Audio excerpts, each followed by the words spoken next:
젊은 날개는 미래의 대공을 향해 용감하게 날개쳐간다. 거기에는 황금빛으로 빛나는 희망의 빛이 있다. 6월 26일, 야마모토 신이치는 도쿄 세다가야 구민회관에서 열린 제3회 학생부 총회에 임했다. 학생부는 홋카이도 유바리의 탄광에서 일하는 학회원들이 탄광 노조에서 축출되었던 유바리 탄노 사건이 한창이었던 1957년 6월 30일에 탄생한 도다 조세이가 마지막으로 결성한 부서였다. 이때 신이치는 탄노가 자행하는 부당한 탄압을 분쇄하고자 벗들의 창문가에 용기의 등불을 밝히면서 홋카이도의 들판을 누비고 있었다. 즉, 탄광노조라는 당시 커다란 조직 권력의 횡포로부터 민중을, 신교의 자유를, 사람들의 인권을 지키는 싸움의 와중에 탄생한 것이 학생부였다. 그것은 차세대의 사회 리더로서 민중을 지켜가는 학생부의 사명을 말해주는 것이다. 신이치는 도쿄 미나토의 아자부 공회당에서 열린 그 결성 대회에 만감의 마음을 담아 홋카이도의 땅에서 축전을 보냈다. 그때 모인 멤버는 약 500명이었으나 그 후 3년이라는 세월이 흘러 부원수는 2,800명에 달했다. 이날 총회에서는 뜻있는 학생부들이 만든 학생부의 노래가 발표되었다. 거기에는 야마모토 신임 회장과 함께 300만 세대 달성과 세계 평화를 향해 새 출발을 하려는 대학생들의 약동의 숨결이 넘치고 있었다. 대호령은 울려 퍼져 이제 사자왕은 혼자서 간다. 생명을 각지한 젊은이들이 우렁차게 외치며 모여왔노라. 뒤따르라 나의 이만하구여. 청정한 진실을 관철하리라. 노랫소리는 하늘을 찌를 기세였다.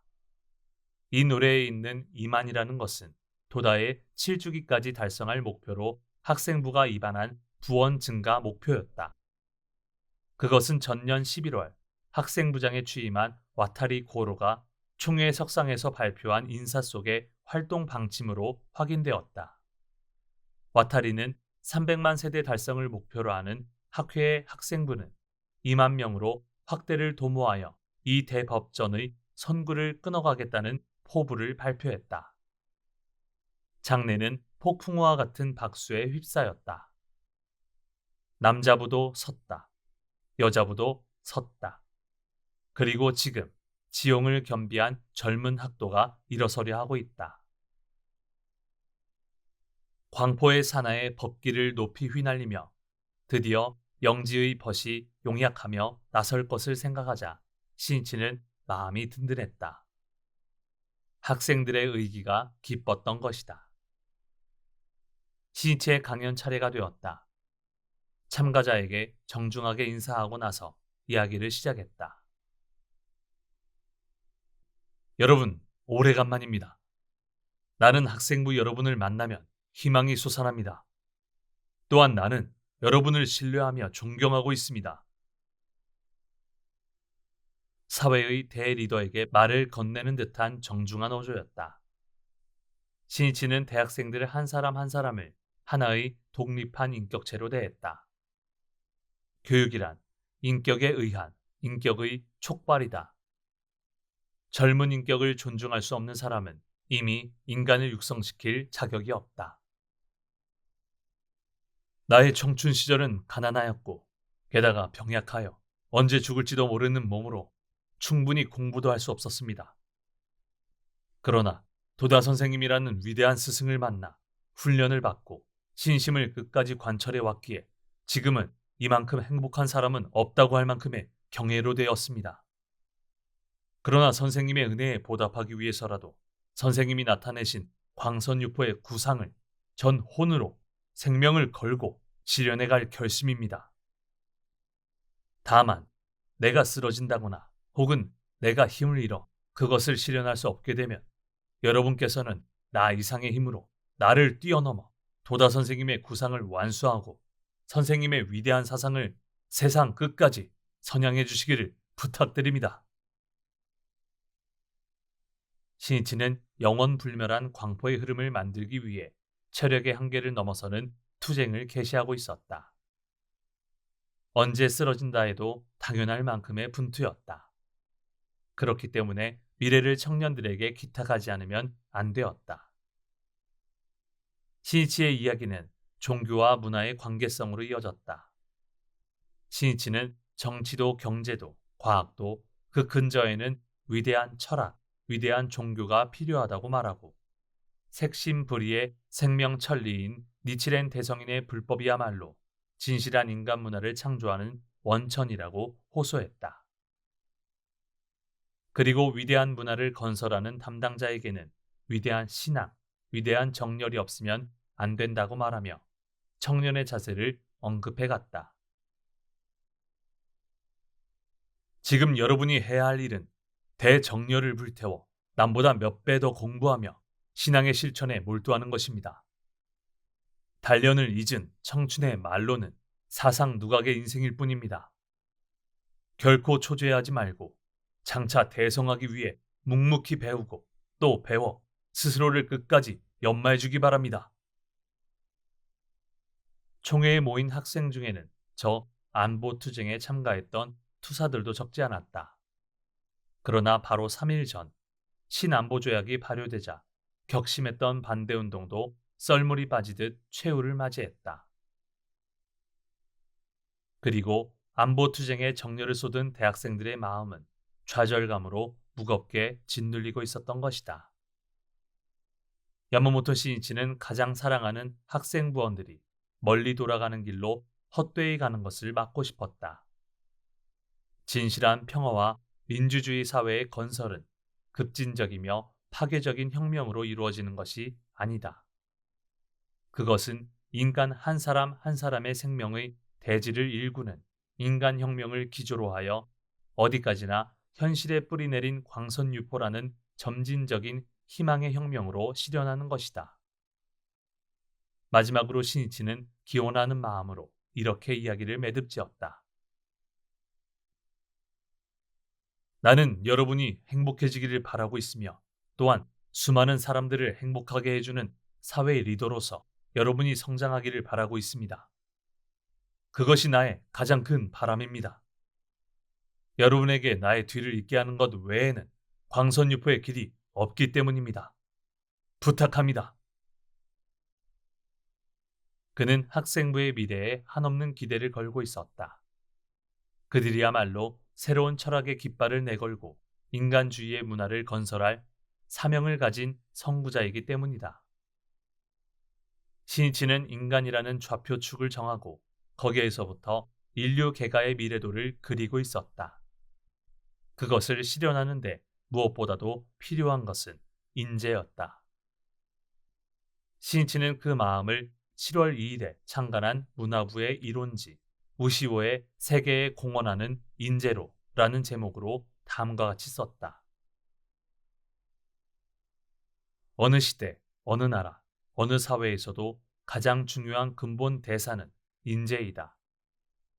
일찍이 도다 조세이 선생님은 센다이에 지도하러 가셨을 때 아오바 성터에 서서 무인은 성을 가지고 싸움에 나선다. 지금 학회는 인재의 성을 가지고 광선유포로 나아간다고 말씀하셨다.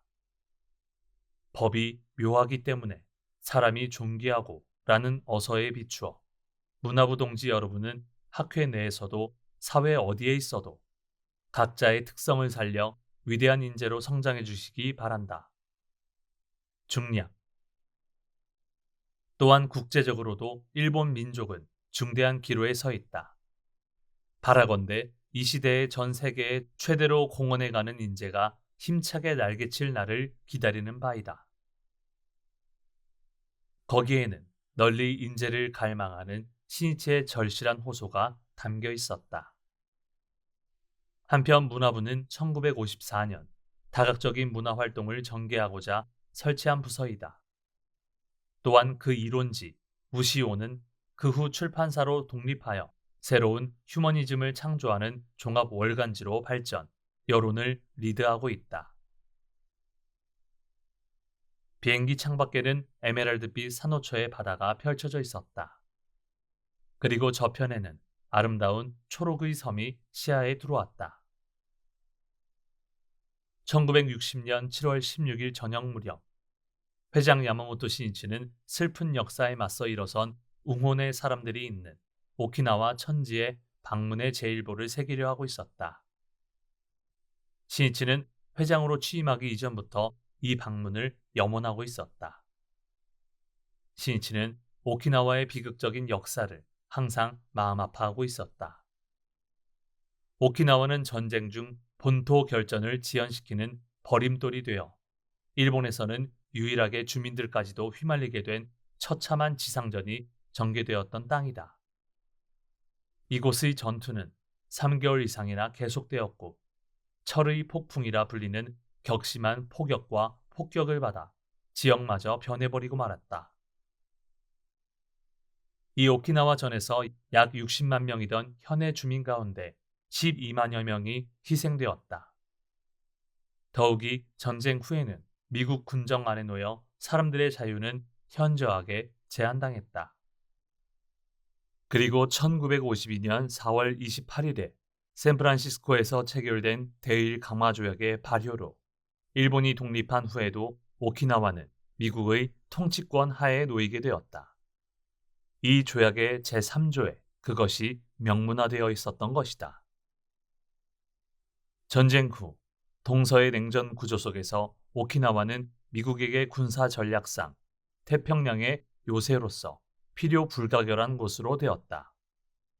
말하자면 일본은 오키나와를 내놓는 조건으로 독립했다고도 할 수 있다. 오키나와 사람들은 전쟁 중과 전쟁 후 두 번에 걸쳐 일본을 위한 희생을 강요당한 것이다. 오키나와에서 행한 미국의 정책은 그 모든 것이 미군 기지를 우선으로 하는 것이었다. 기지를 건설하기 위한 토지의 강제 수용을 비롯 사람들의 권리는 더욱더 침해당했다. 또 신이치가 오키나와를 방문했던 이해 3월에는 오키나와에 8군데의 미사일 호크 기지를 신설한다고 발표했고, 이어 5월에는 미사일 메스 B 기지의 건설이 미국 하원에서 승인되었다. 그 후에도 기지의 건설은 더욱 급속하게 진전되어 통치권이 반환되기 1년 전인 1971년에는 오키나와 섬의 총면적 가운데 기지가 차지하는 비율이 26.5%에 달하였고, 가데나 촌에서는 8할 이상을 차지하기에 이르렀다. 기지 안에 오키나와가 있다. 이렇게 일컫는 것은 이 때문이었다. 신이치는 그 우루마 섬의 숙명을 전환하고 영원한 낙토를 건설하기 위해 지부를 결성할 것을 깊고 강하게 결의하고 있었다. 신이치는 오키나와를 눈앞에 두고 깊은 감회를 느꼈다. 그것은 기이하게도 이 오키나와 방문의 날이 니치렌 대성인께서 입정 안국론으로 국주 간요를 하신 1260년 7월 16일로부터 정확히 700년이 되는 날이었기 때문이다. 계속해서 일어나는 대화, 대풍, 대지진, 대한발, 역병의 참상을 보며 대성인은 민중을 구제하고자 당시 최고의 권력자인 호조 도키오리에게 정법인 법화경에 귀의하라고 간언했다. 당시에는 연불의 가르침이 사람들 사이에 널리 유포되어 있었다. 그 가르침은 이 세상은 예토로서 그저 나무 아미타불이라고 부르면 죽은 후에 서방 10억만의 불국토 저편에 있는 극락 정토에 갈 수 있다는 것이었다. 종교는 삶의 근본이 되는 규범이다. 이 세상을 예토라고 생각하는 연불 사상으로는 현세에서의 희망이 생겨날 리 없을 뿐 아니라 세상을 허무하게 여기며 무기력해질 수밖에 없다.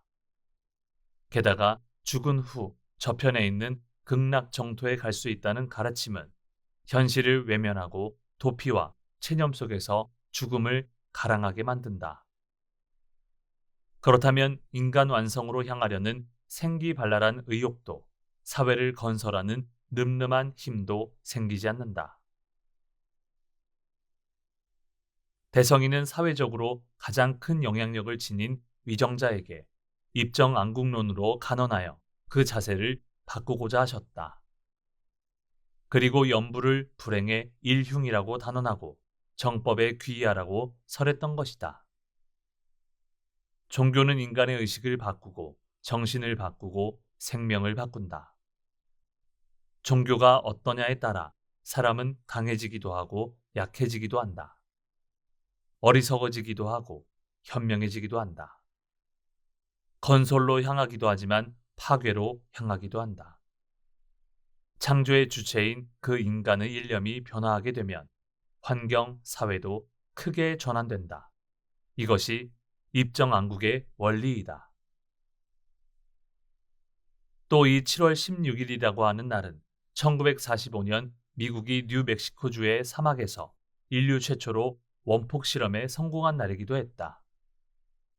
이 실험에 성공했다는 소식은 곧바로 트루먼 미국 대통령에게 보고되었다. 그리고 다음 날 17일 포츠담 회담에 참석한 처칠 영국 수상에게도 이 사실이 전해졌다. 아기가 태어났다. 이상 없음. 이라는 표현으로 그것은 실로 인간의 생명의 마성이 만들어낸 혐오스러운 아기일 수밖에 없었다. 그 핵미사일을 오키나와에 차례차례 배치하려 했던 것이다. 야마모토 신이치는 생각했다. 전쟁으로 괴로워하며 불행한 역사를 새겨온 이 오키나와 사람들이 진정한 불법으로 구제된다면 그것은 전 일본 민중이 행복해질 수 있다는 증명으로 될 것이다. 신이치는 이 오키나와 땅에 평화 낙토의 건설을 맹서하며 나하 국제공항에 내려섰다. 신이치가 7월 중순에 오키나와를 방문한 것은 혹서의 태양 아래 살아가는 버세노고는 한창 더울 때 가야만 알 수 있다고 생각했기 때문이다. 최고 간부 중에는 신이치의 건강을 염려하여 좀 더 시원한 계절에 오키나와를 방문하는 것이 좋지 않겠느냐고 진언하는 사람도 있었다. 그러나 신이치는 계획을 바꾸려 하지 않았다. 이날은 시원한 선들바람이 일행을 맞이해 주었다. 나하에서는 6월 20일 이후 비가 거의 내리지 않았다. 그러나 신이치 일행이 도착하기 전 스콜이 지나갔던 것이다. 이 고마운 비 덕분에 잔디밭의 푸르름이 되살아나고 불어오는 바람도 상쾌함을 더하고 있었다. 공항 터미널에는 200명 정도의 동지가 모여 있었다. 신이치가 트랩에 서자 환성이 터졌다. 일행은 공항에서 여권을 꺼내 입국 심사를 받았다. 오키나와가 미국의 통치권 하에 있다는 것을 실감할 수 있었다. 신이치의 첫 해외 방문은 엄밀히 말하면 이곳 오키나와였다고 할 수 있다. 신이치가 로비에 모습을 나타내자 오키나와 지구부장인 다카미 후쿠야스가 기다리고 있었다. 선생님! 다카미는 만면에 기쁨을 나타내며 외쳤다. 그의 얼굴을 보자 신이치는 미소를 지으며 말했다. 드디어 왔습니다. 그 말에 다카미는 눈시울이 뜨거워졌다. 다카미는 이날이 오기를 일일 여삼추로 간절히 기다리고 있었던 것이다. 다카미는 오키나와 광포에 있어 한 톨의 씨앗이었다. 그는 전쟁 중 중국 대륙에서 일본군 관계자로 특무기관의 일을 하고 있었으나 전쟁 후 일본으로 돌아와서는 도쿄 다치카와에서 주둔군을 상대로 기념품 가게를 시작했다. 그런데 얼마 후 미군의 수가 줄어들자 장사가 부진했다. 그는 미군이 많은 오키나와에서 장사를 시작하자고 결심했다. 그리고 오키나와를 본거지로 하여 장래에는 동남아시아에도 사업을 확장해보고 싶다고 생각하게 되었다. 그 무렵 아는 사람에게 학회 이야기를 듣게 되었다. 처음에는 신심의 저항감을 느꼈으나 소기자의 열성에 못 이겨 반년 동안 신심을 해서 공덕이 없으면 그만둔다는 계약 아래 반신반의로 신심을 시작했던 것이다. 다카미에게 추신의 공덕은 곧 나타났다. 오키나와로 이전하기 위해 내놓았지만 팔리지 않던 집이 의외로 비싼 가격에 팔렸던 것이다. 오키나와에서는 다행히 나하시 버나가의 좋은 조건의 가게를 찾게 되었다. 1954년의 일이다. 공덕을 실감한 다카미는 도쿄에 있는 간부에게 편지로 지도를 받으며 순수하게 신심에 면례했다. 또한 오키나와의 고뇌를 알게 되면서 광포에 대한 사명감은 깊어져 갔다. 오키나와의 숙명 전환을 바라며 다카미는 성구가 되어 홍교의 깃발을 내걸었다. 다카미가 놀란 것은 오키나와 사람들에게는 유타라고 하는 여자 무당과 산진소라고 하는 점쟁이의 점으로 모든 일을 정하는 관습이 뿌리 깊게 정착해 있다는 것이다. 이래서는 안 된다. 민중이 현명해져야 한다. 그는 절복 교전을 탐독하며 종교에는 정사와 고저천심이 있다는 것을 면식이 있는 사람들에게 알려나갔다. 이윽고 입회를 희망하는 사람이 나왔으나 커다란 난관이 기다리고 있었다. 조상을 신으로 숭상하는 선조 신앙이 뿌리 깊은 데다 일본 본토에 대한 불신감이 강하여 학회도 본토에서 온 종교라며 받아들이려 하지 않는 것이었다. 일본 본토 사람의 신 따위를 믿을 수 없다. 다카미는 몇 번이나 이런 말을 듣게 되었다. 그러나 그는 끈질기게 대화를 거듭 동지는 점차 늘어났다. 또한 각 지부도 오키나와에 홍교의 손길을 보내 4년이 지나자 동지는 1,000세대를 돌파했다. 그리고 지난해 가마타 지부의 오키나와 지구가 결성되어 다카미는 지구부장이 되었다. 이 무렵부터 오키나와에는 매월 수백 세대의 사람이 입회하기에 이르렀던 것이다. 5월 3일 야마모토 신이치가 회장에 취임하자 다카미는 신이치의 오키나와 방문을 진지하게 기원하기 시작했다. 그는 오키나와 전역을 뛰어다니며 분기를 호소했다. 야마모토 선생님은 광선유포의 지도자이다. 그러니까 홍교의 파동을 일으켜 맞이하자. 그리고 상반기 홍교에서 오키나와 지구는 전국 최고라는 성과를 내기에 이른 것이다. 신이치가 오키나와 땅을 밟는 순간의 다카미의 기쁨은 필설로 다할 수 없는 것이었다. 선생님, 어서 오십시오. 라고 말한 채 목이 메어 더 이상 말을 잇지 못했다. 활동하겠습니다. 3일 동안 3년분의 활동을 하겠습니다. 신이치는 이렇게 말하며 다카미의 어깨를 다독거렸다.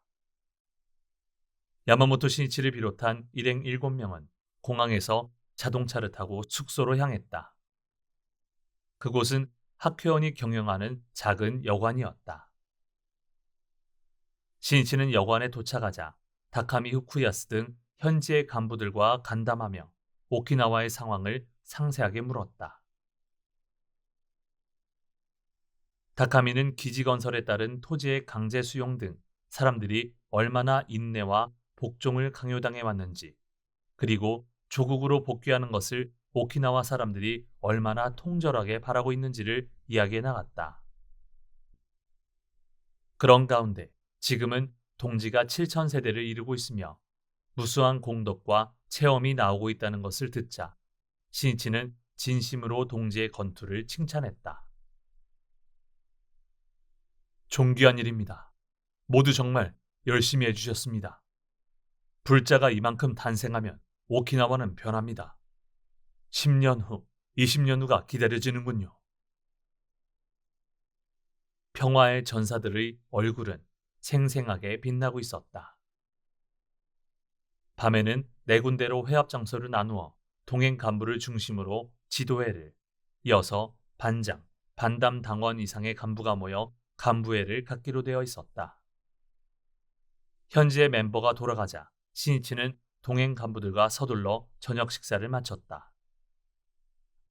동행 간부는 하라야마 고이치 이사장, 주조 기요시 부이사장, 세키 이사오 지도부장, 아키츠키 에이스케 청년부장, 다오카 하루코 부인부 본부 상임위원, 다니 도키의 여자부장이었다. 식사하면서 주조가 신이치에게 물었다.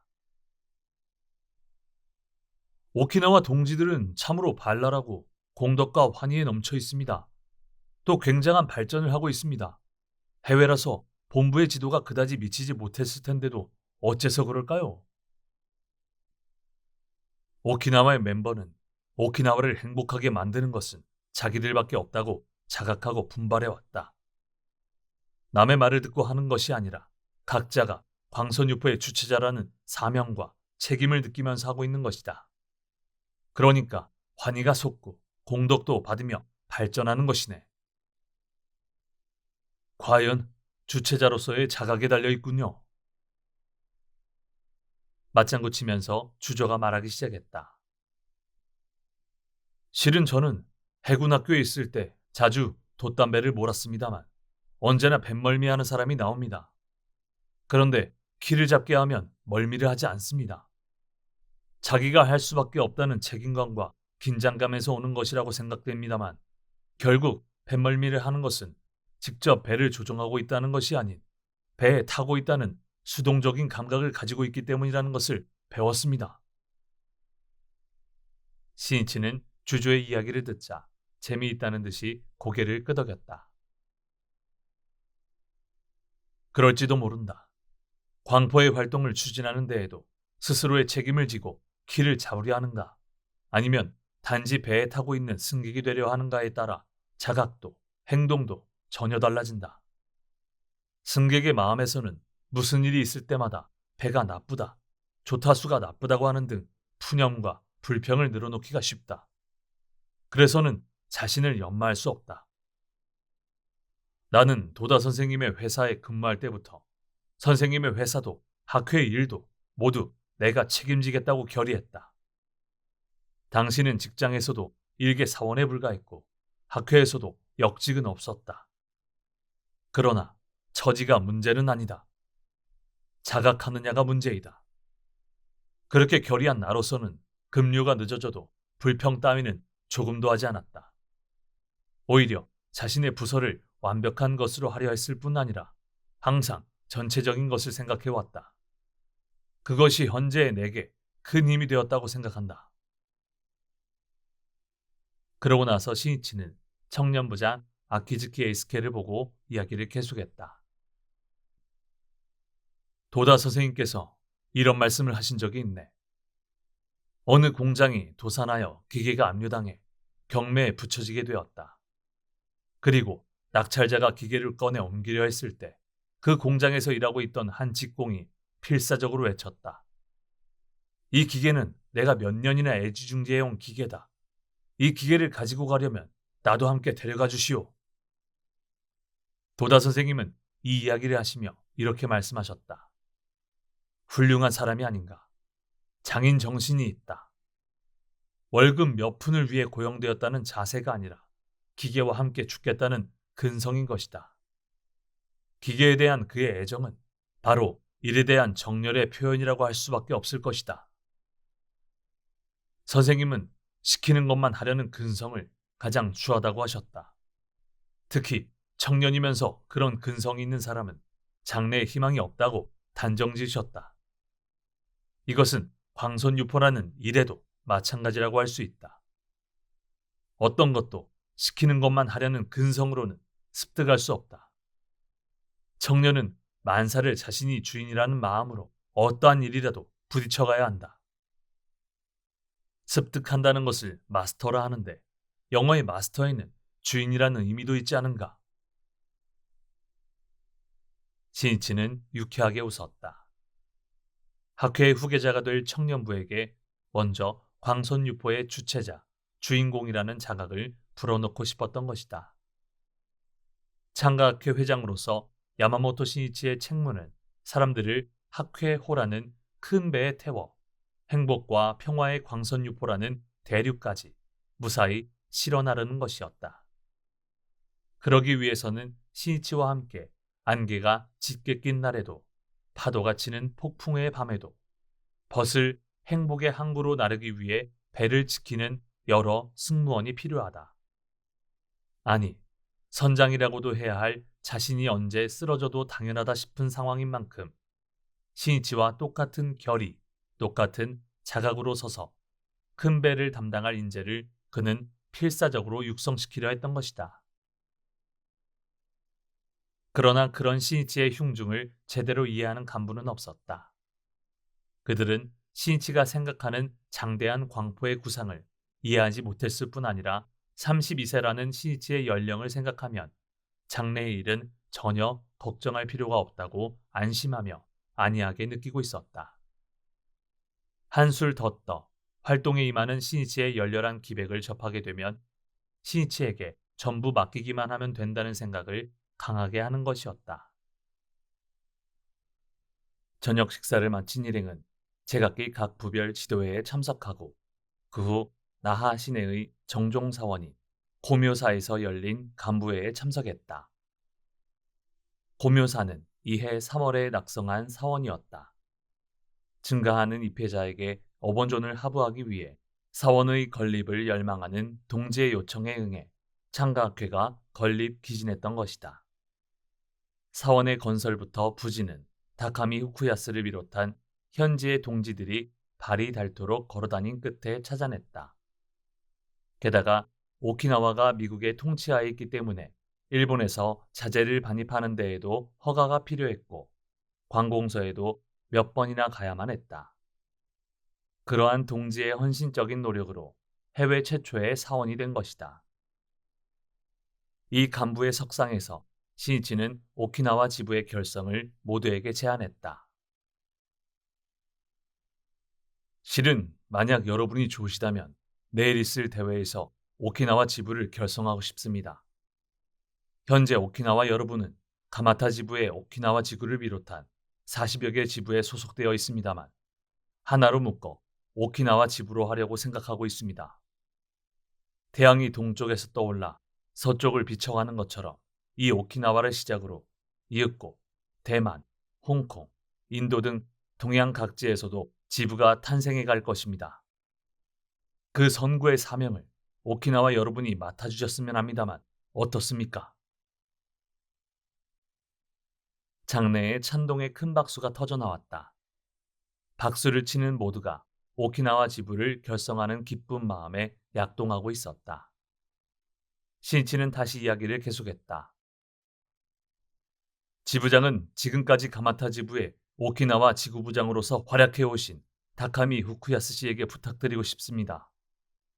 오키나와는 다카미 씨 한 사람으로부터 시작되었습니다. 길을 개척한 사람이 있었기 때문에 길이 있습니다. 그 공적을 생각하면 다카미 씨야말로 적임자라고 생각합니다만 어떻습니까? 또다시 커다란 박수가 소용돌이 쳤다. 나머지 인사는 오늘 밤부터 검토하겠습니다만 우리를 신뢰해 주시고 맡겨주시기 바랍니다. 또한 다카미 지부장을 모두가 단단히 지켜주시기 바랍니다. 중심자를 지키면 결국에는 자신이 지켜집니다. 그것이 불법의 인과 이법입니다. 그늘에서 간부가 된 사람을 욕한다거나 원질을 하면 불이 불치게 단체를 안에서 부수는 것이 됩니다. 마지막에는 자신이 불행해집니다. 그리고 간부가 된 사람은 나를 대신해서 따뜻하게 모두를 감싸 안듯 잘 돌봐주시기 바랍니다. 그리고 훈훈하고 아름다운 사람의 테두리를 만들어가는 것이 그대로 광포의 모습을 보여주는 것입니다. 앞으로 오키나와 지부가 발전할 수 있는가 없는가 하는 열쇠는 단결에 있습니다. 야마모토 회장의 이야기를 들으며 다카미는 눈물을 글썽였다. 그가 오키나와에 건너온 지 불과 6년 만에 이 통곡의 섬에 지부기가 나부끼게 된 것이다. 오키나와의 모든 사람들을 행복하게 만들겠다.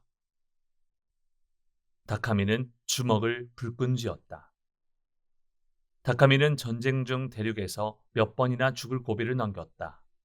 운전하던 자동차가 지뢰를 밟아 차와 함께 흙탕물이 흐르는 강으로 날아간 적도 있었다. 간신히 물 위로 얼굴을 내밀자 이번에는 총탄이 쏟아졌다. 그러나 다행히 구사일생으로 살아날 수 있었다. 전쟁의 비참함은 지겨울 만큼 몸으로 직접 느껴왔다. 그리고 찾아온 기지의 섬, 오키나와에는 동서냉전이라는 전쟁이 아직도 계속되고 있다는 것을 실감하게 되었다. 다카미는 자신의 생애는 이 오키나와의 광선 유포를 위해 있다는 것을 지금 마음속 깊은 곳에서 느낄 수 있었다. 일행은 그 후 숙소에서 다카미 등과 함께 지구, 반 등의 체제 구축과 인사 검토에 들어갔다.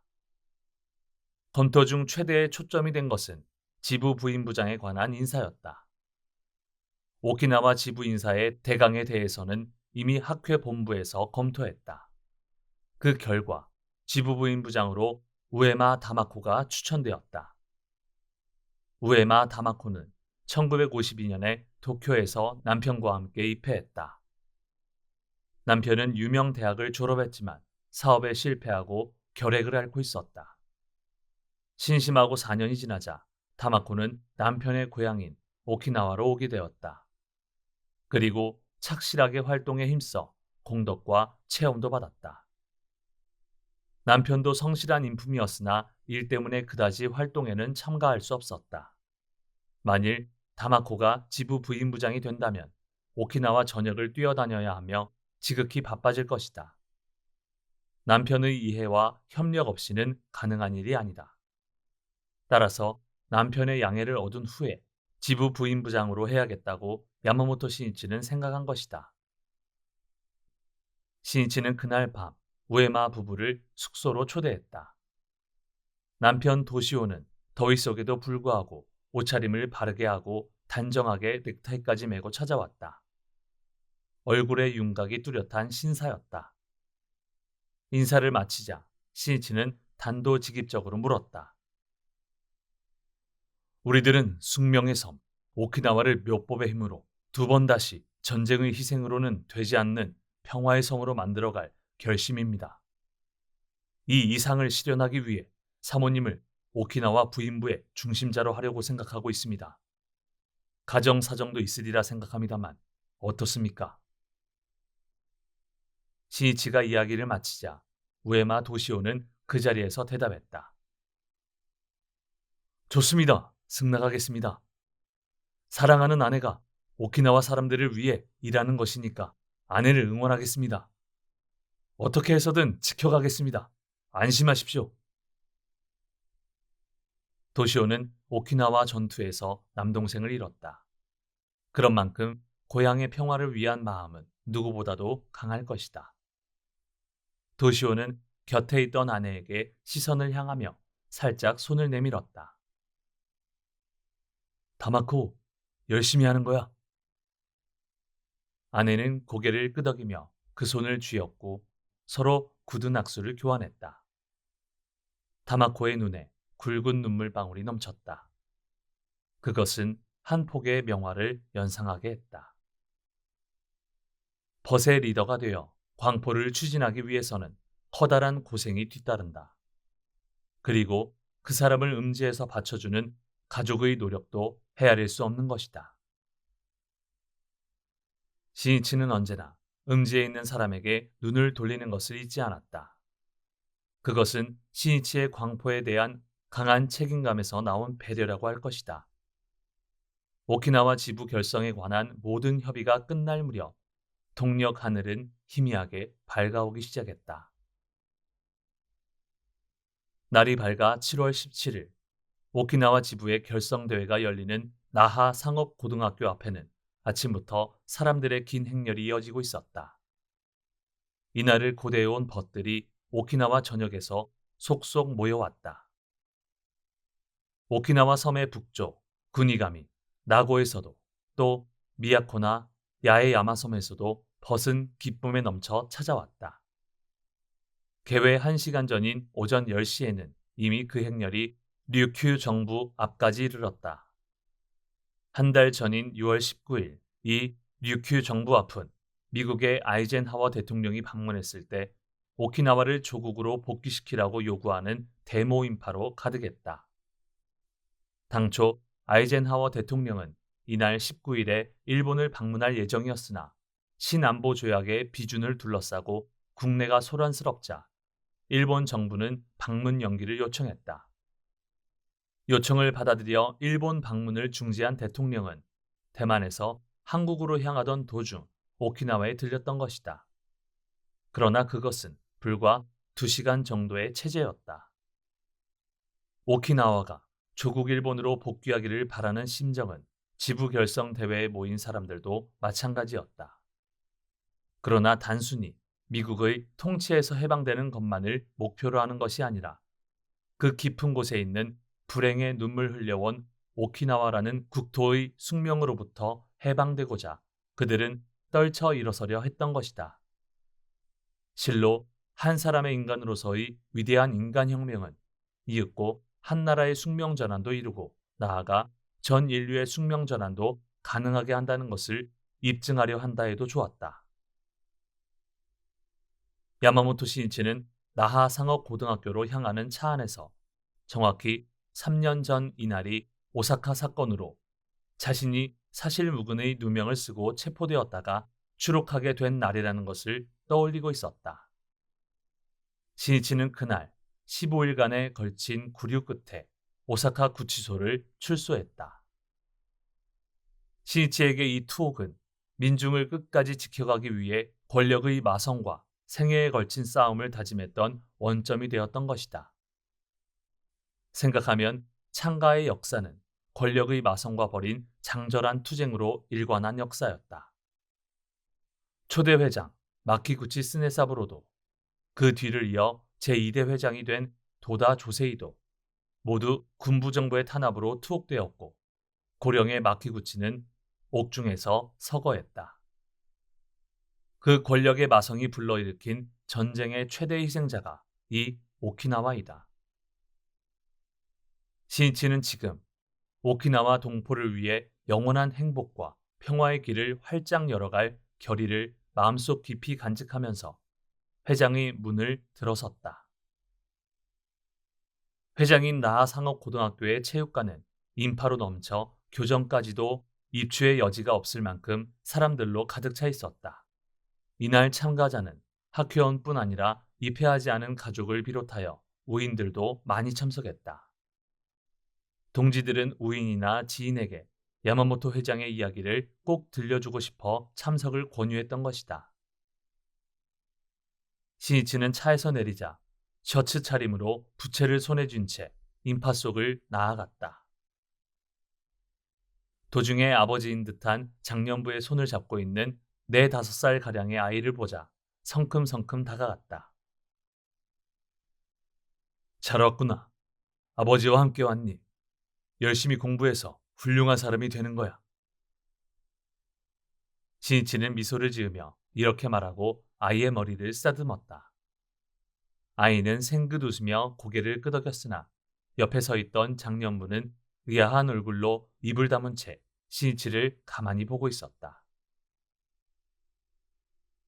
간부들 일부를 제외하고는 지금까지 시니치를 볼 기회가 없었던 만큼 셔츠 차림으로 상냥하게 말을 걸며 걷고 있는 이 청년이 야마모토 회장이라는 것을 대부분의 사람은 알아차리지 못했다. 오전 11시 오키나와 지부의 결성대회가 개회되었다. 개회사, 체험단 발표에 이어 세키 이사오 지도부장이 오키나와 지부의 결성을 발표하자 박수와 환성이 한동안 그치지 않았다. 계속해서 인사가 발표되고 다카미 후쿠야스 지부장, 우에마 다마코 지부부인부장을 비롯하여 13개 지구의 지구부장, 지구 담당원이 임명되었다. 신임 간부 대표의 포부 발표가 이어졌다. 다카미 후쿠야스 지부장은 감개무량한 표정으로 결의를 이렇게 매듭지었다.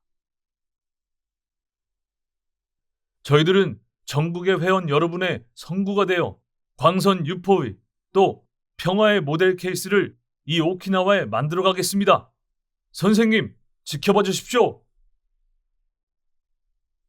그것은 이날 모인 동지 전원의 혼의 외침이었음에 틀림없다. 이윽고 회장 야마모토 신이치가 등단했다. 오키나와 동지 여러분, 밤낮을 가리지 않는 투쟁으로 정말 노고가 많으십니다. 신이치의 목소리가 울려 퍼졌다. 젊고 힘찬 목소리였다. 신이치는 먼저 초대 회장 마키구치 스네사부로 제2대 회장 도다 조세이가 과감하게 끝까지 군부 정부와 싸웠던 창가학회의 역사를 말했다. 그리고 학회가 목표하는 광선 유포란 결코 일종 일파의 번영을 위한 것이 아니라 이 세상에서 비참이라는 두 글자를 없애고 세계 평화를 실현하는 것이라고 강하게 호소했다. 남국 오키나와의 하늘에 새빨갛게 빛나는 태양보다도 동지들의 가슴은 기쁨의 태양으로 더욱 불타오르고 있었다. 멤버들은 지금 젊은 야마모토 회장을 맞이한 환희 속에서 자신들의 고향 오키나와의 평화를 건설하기 위해 이 신심의 훌륭함을 한 사람이라도 더 많은 벗에게 전하고 싶다는 마음이었다. 그러나 안타깝게도 대부분의 멤버들은 불법의 올바름을 객관적으로 논쟁할 방법을 몰랐다. 신이치는 이야기해갔다. 그럼 왜 사람들이 행복해지려면 니치렌 대성인의 불법이 아니면 안 되는가? 우리들은 우리들 자신이 신심을 하고 있으니까 대성인의 불법이 올바를 뿐 아니라 최고라고 주장하고 있는 것이 아닙니다. 그렇게 말한다면 독선으로밖에 되지 않습니다. 여기에서 신이치는 문증, 이증, 현증에 대해서 이야기하고 이 종교 비판의 척도에 비추어 니치렌 불법이 진실한 민중구제의 대법이라는 것을 논리정연하게 논했던 것이다. 그리고 호소했다. 이 세 가지 가운데 가장 중요한 것은 현증입니다. 현실 생활 속에서 공덕의 실증을 보이며 여러분이 행복해지는 것이 바로 최대의 증명입니다. 넘칠 정도로 공덕을 받아 금세의 인생을 즐겁고 의의 깊게 살아주시기 바랍니다.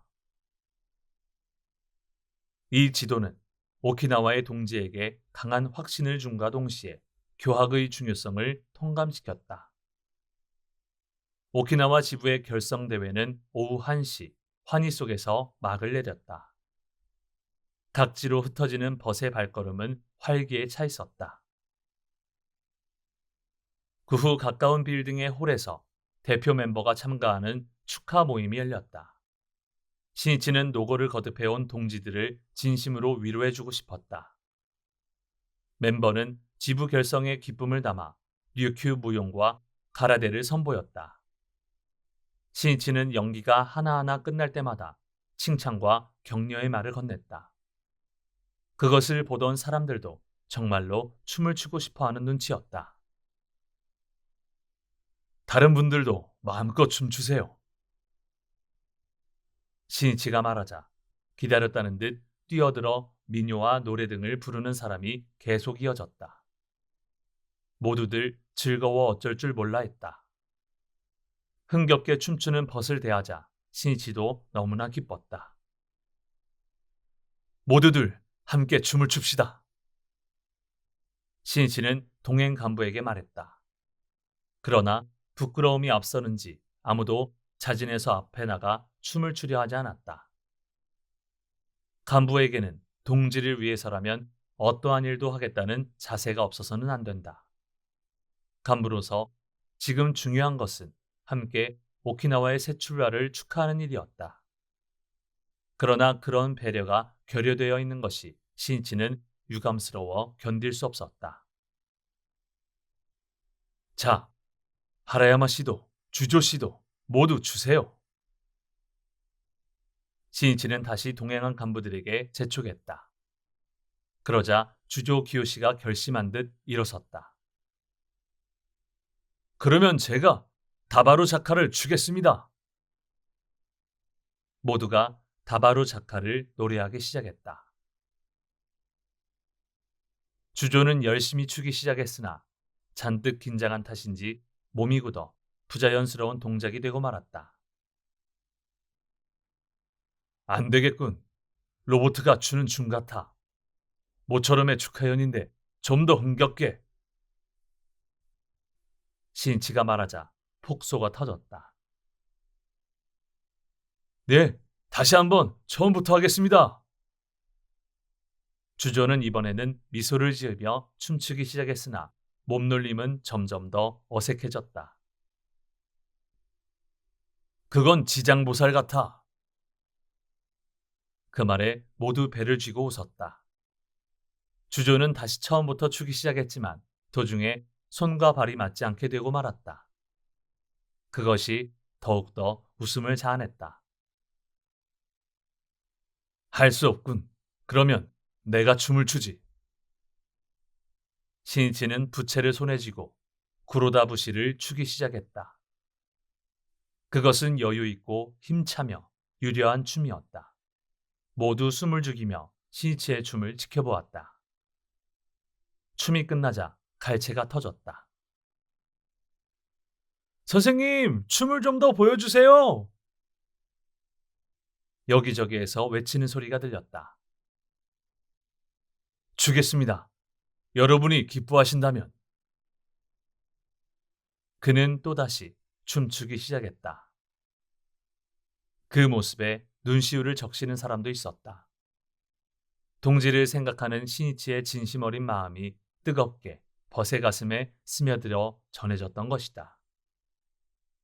그 후 숙소인 여관에 돌아온 일행은 신이치의 제안으로 한 장의 종이에 지부 결성을 축하하는 붓글씨를 썼다. 신이치는 오키나와 동지여 단결하라 라고 적었다. 평화 낙토 오키나와의 건설은 그곳에 있는 사람들의 손으로 할 수밖에 없다. 지금까지 소속되어 있던 지부는 달랐지만 사명은 하나이다. 마음을 하나로 모아 단결할 때 새로운 건설이 시작된다. 그날 밤은 네 군데로 나누어 어서 강의를 실시하였다. 그리고 다음 날 18일은 도쿄로 돌아가는 날이었다. 일행은 오전에 버스를 빌려 현지의 동지 대표들과 함께 남부 전적지를 시찰했다. 1954년 3월 23일 필리핀. 이오시마를 공략한 미군은 오키나와 제도의 총공격을 개시하였다. 오키나와에서는 남서 제도를 방어하기 위해 제32군이 수비대로 배치되었으나 그 임무는 이미 오키나와를 지키는 것이 아니었다. 그것은 싸움을 지구전으로 끌고 가 본토 결전을 위한 시간을 번다는 것이었다. 즉, 기꺼이 미국의 전력을 소모시키는 본토의 총알바지로서의 희생양이 되어 모두 옥쇄하기로 되어 있던 것이다. 그를 위해 오키나와 현민 또한 다대한 희생을 강요받게 된다.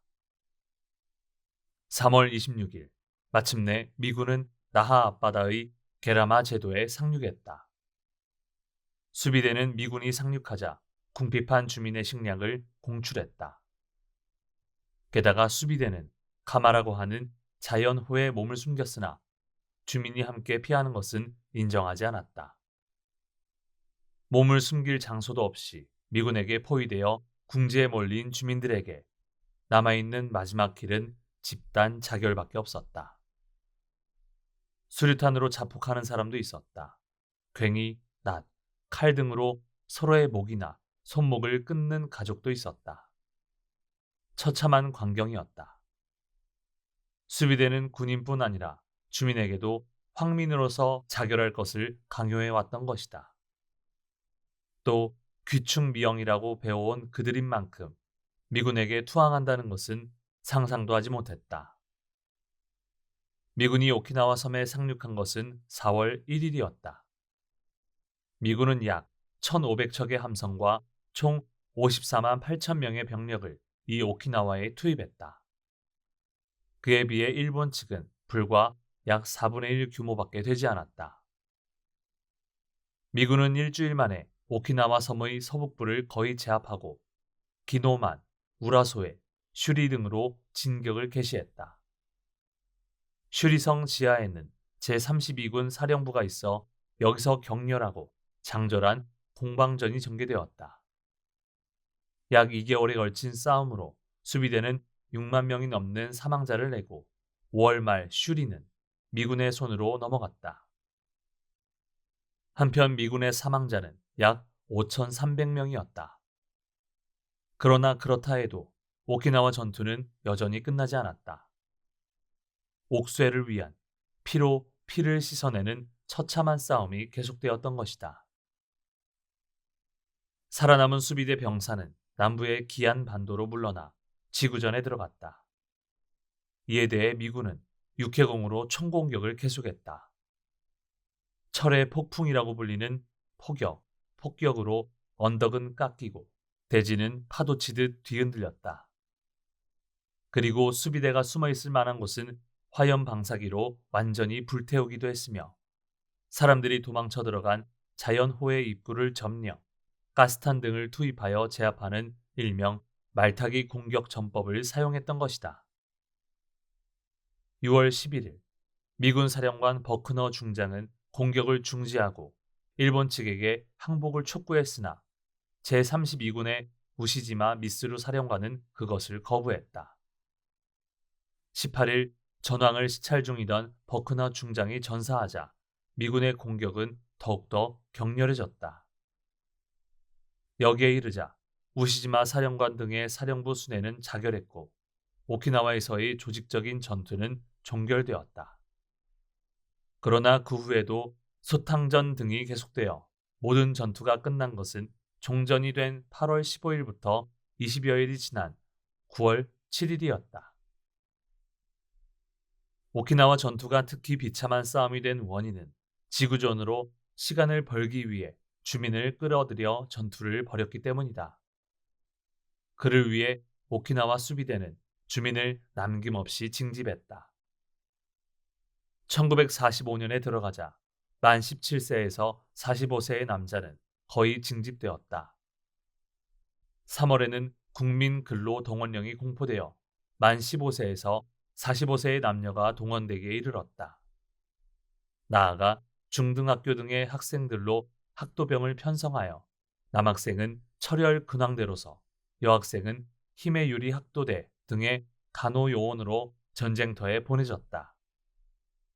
이것은 그때까지의 진지구축 등의 근로동원과는 달리 싸움이 한창인 전쟁터로의 투입이었다.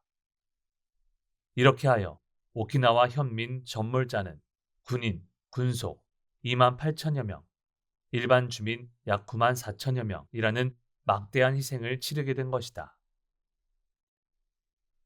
이 희생자 중에는 수비대에게 스파이로 몰려 살해당한 주민도 적지 않았다. 오키나와 사투리나 외국어를 이야기했다는 이유 등으로 스파이 취급을 받은 사람이 있는가 하면 수비대가 식량을 약탈하기 위해 스파이라는 누명을 씌워 처형하는 경우도 있었다. 또 식량이 떨어져 굶어 죽거나 산으로 도망갔다가 말라리아에 걸려 목숨을 잃는 사람도 부지기수였다.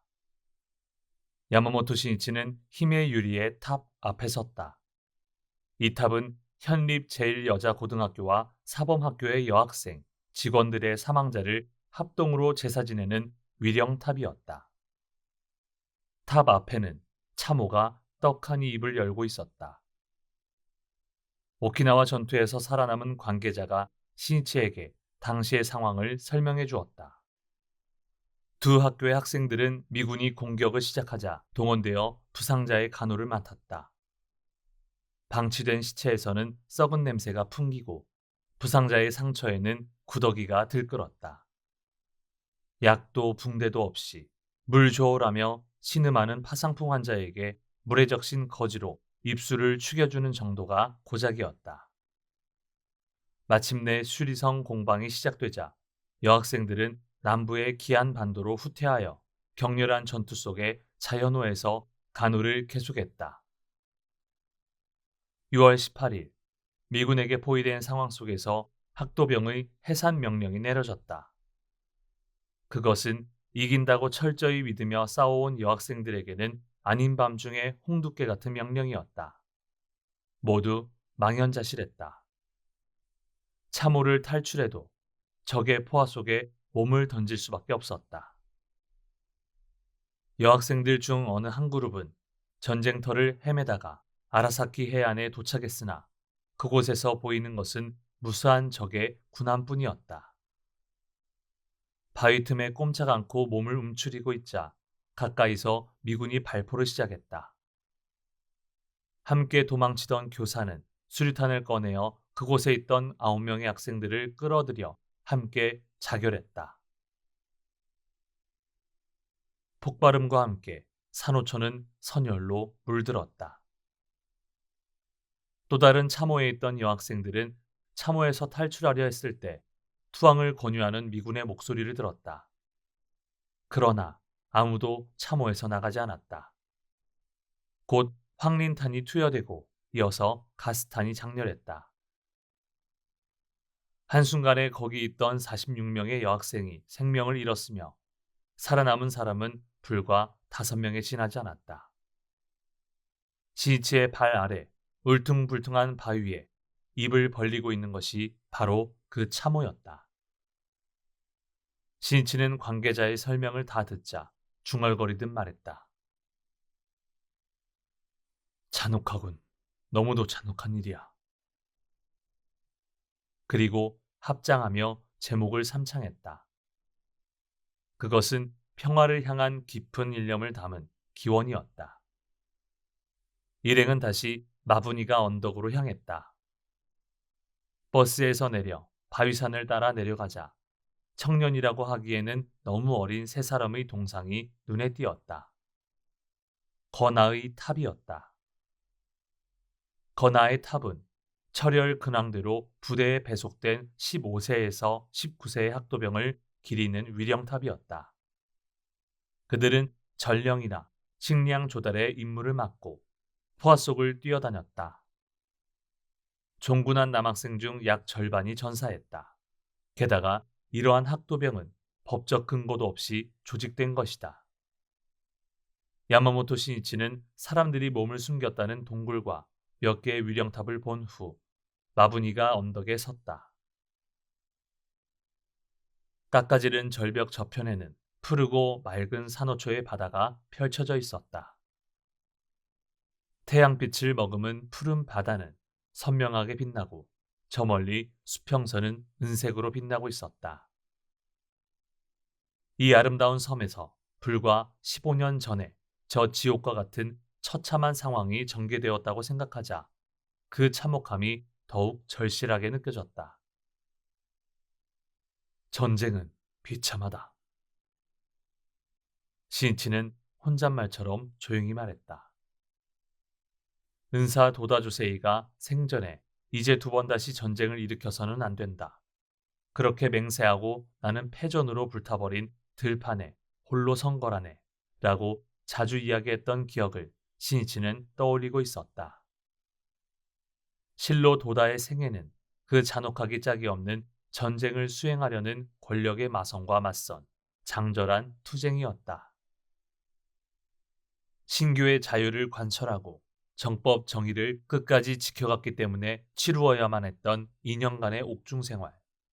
가혹한 군부정부의 탄압은 그의 몸을 극도로 쇠약하게 했을 뿐 아니라 경애해 마지 않는 은사 마키쿠치 스네사부로의 목숨마저 앗아갔다. 그리고 추록한 도다는 불타버린 들판에 서서 대학이 일어나면 대선이 온다는 성운에 비추어 광선유포의 때가 도래했음을 자각한 것이다. 도다가 일으킨 싸움은 인간의 생명에 있는 마성의 손톱을 뽑아버리고 한 사람 한 사람의 흉중에 평화의 요새를 일으켜 세우는 싸움이었다. 그 파도는 일파가 만파를 일으키듯 도다의 만년에는 영원하던 75만 세대의 민중이라는 평화의 물결이 되어 전국 방방곡곡으로 넓혀진 것이다. 그 도다가 서거하기 한 해 전인 9월 8일 자신의 유훈으로 남긴 것이 요코하마 미스자와 경기장에서 발표한 원수폭 금지 선언이었다. 도다는 이 선언에서 세계의 민중은 생존 권리를 가지고 있으며 원자폭탄을 사용하는 자는 그것을 위협하는 마이며 악마라고 단정하고 그 사상을 전 세계에 넓혀갈 것을 청년들에게 기탁했다.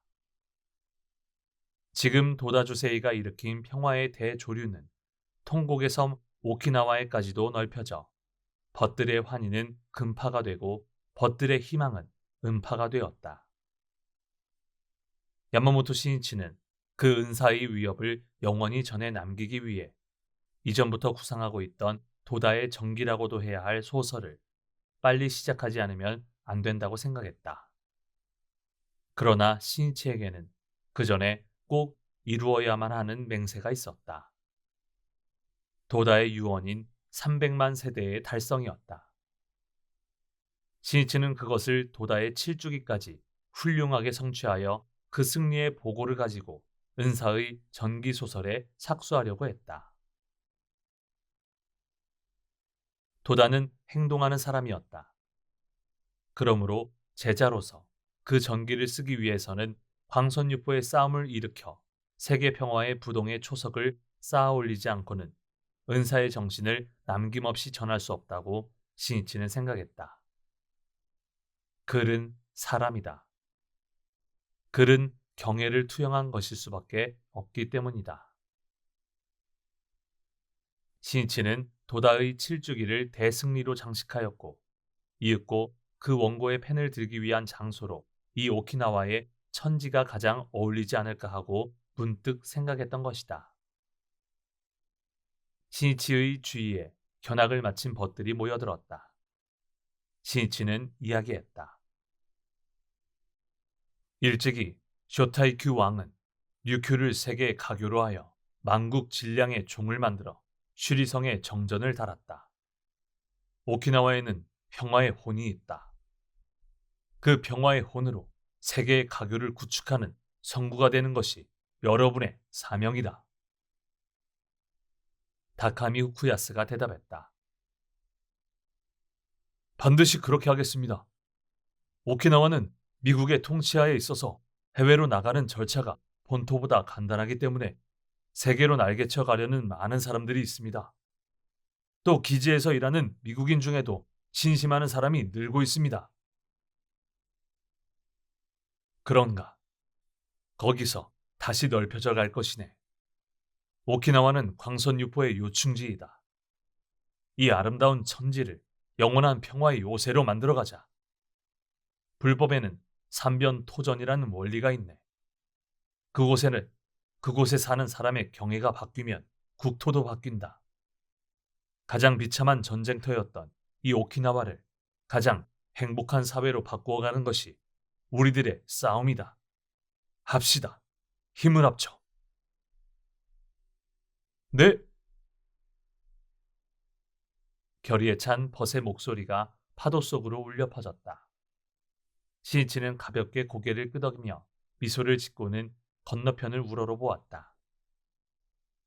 여기에 새로운 오키나와의 빛나는 미래를 향한 역사의 한 페이지가 펼쳐진 것이다. 그것은 자기 자신의 사명을 자각한 사람이 민중을 위한 평화와 문화를 만들어가는 싸움의 시작이었다. 신이치는 오키나와 천지에 생명의 세계에 태양이 떠오르는 것을 보는 듯 했다.